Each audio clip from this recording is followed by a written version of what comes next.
Alright, YouTube. Got the little 2005, if you've been following it. Malibu. We weren't able to save the engine, so we sourced a wrecking yard engine. Had 100,000 miles on it. Got that all installed. We'll walk around the little car here. It is for sale. Interior's pretty clean. Heat and AC works. Haven't driven it yet, other than around the block. So I don't know about the cruise control. If it don't work, we'll make it work.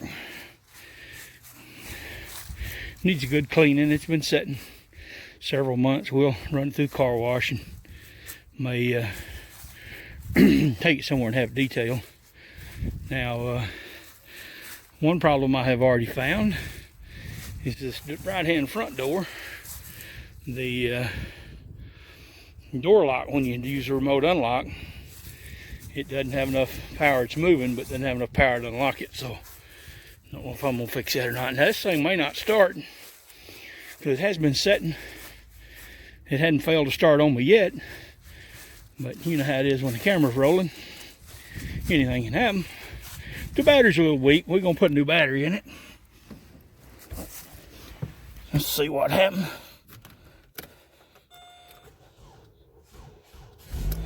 Barely.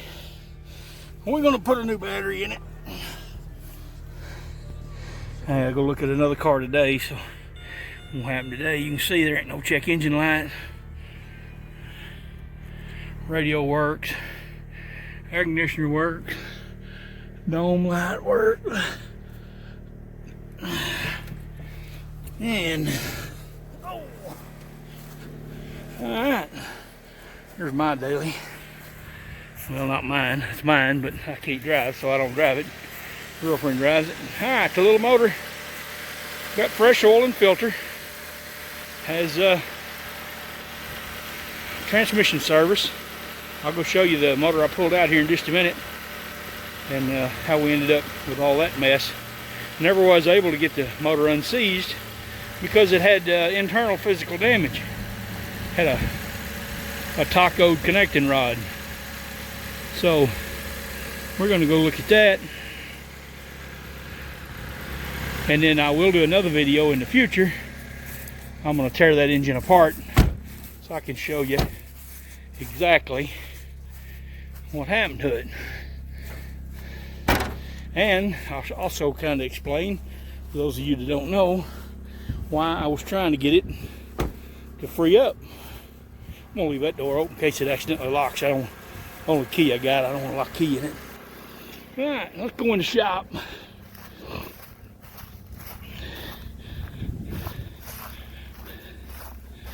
And let's look at this motor.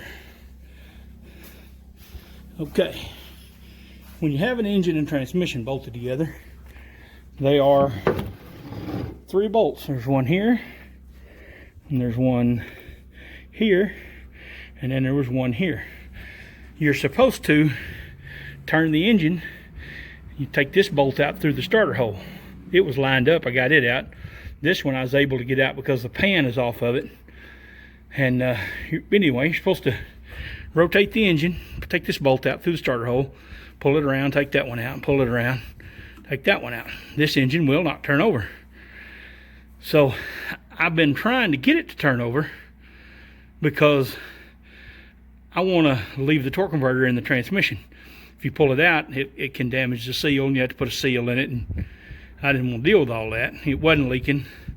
Sometimes when you put a new seal in, there's a possibility of damaging the seal. That didn't happen. Doesn't have any engine oil leaks or water leaks or transmission leaks. But anyway, I ended up taking the air chisel. I don't know if that comes up on the camera, and I busted a hole in the block so I could get to one of the bolts in the connecting rod that's bent. Got it loose, pushed it up in the cylinder. Engine's still locked up. So I thought maybe it wadded up the valve train. That can happen. So I pulled the cam gears off, and it still doesn't turn over. So I got tired of messing with it. I need to get the car going so I can get it on the market. So I hooked a chain on it and pulled it forward as far as I could, thinking I could reach behind here get that bolt out, and there just ain't no room to get in there and get it. Like I said, it was right here. So I had a welder come over, and he just took a cutting torch, cut the flywheel, and I was able to get the engine out. And then, of course, that bolt came right out. So I did put a new front seal in it, put the converter back before I put the motor in, of course. I did change all the oil in the filter. While I had the converter out, I drained it all out. You have to turn it upside down and wiggle it around, all that, get as much fluid as you can out. Fill the converter back up, put it in, like I said, with the new seal. And then I dropped the tranny pan, cleaned it up, put a new filter in it, put new Dextron 6 fluid in, it's what it calls for. Put new oil and filter on the engine. I'm going to drive it for a while, and then I'm going to change it again, so if there's any contaminants, we'll get them out. And anyway, that's about all there is to it. See you later. All right, I'm back. Sorry for the interruption. As I was saying, oil filter in the motor, oil filter and transmission, everything cleaned. New tensioner and belt. You know, new gaskets everywhere, that intake and exhaust and all that stuff that I had off. And I'm gonna do air filter, spark plugs and wires, and fuel filter, as well as the battery, and it should be ready to go. I also have a box over here of parts. The old tensioner was no good. The belt will get you home. I didn't even look to see if it was bad. I just put a new one in it. Box of brake shoes was in the car. Look like they've been on the car, but they're thick, so they look good. A starter, got throttle bodies in there, injectors is in there, some connectors that have those quick connects that all-time brake. That'll all go with it. Okay. I also I bought the U.S. General cart, and I wanted to show what my son-in-law did for me. Blind flips on YouTube. And if you need anything like this, 180 signs, Derek Perez.